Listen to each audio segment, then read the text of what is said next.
Què és una Constitució?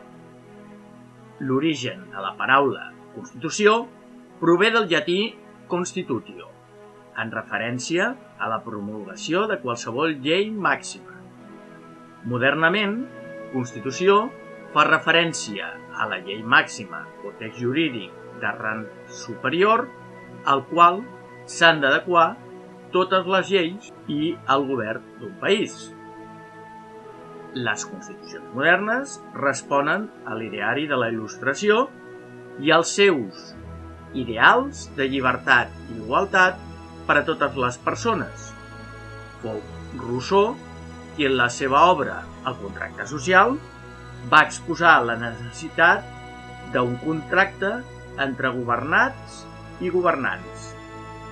Aquest contracte, o marc jurídic i legal de rang superior, pel qual el poble cedeix en part la seva sobirania o capacitat de decidir sobre el govern als seus representants elegits per sufragi, és una constitució política.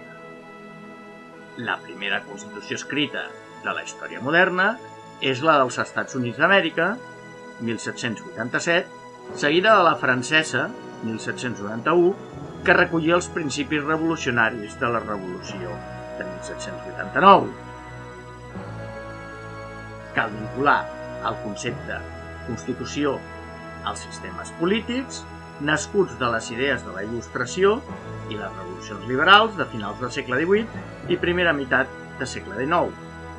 Per tant, una Constitució és la llei màxima o norma jurídica suprema dels sistemes polítics anomenats liberals i o democràtics, que regeixen en la majoria d'estats europeus des de finals del segle XIX i en la qual es basen els sistemes polítics de caràcter democràtic en l'actualitat.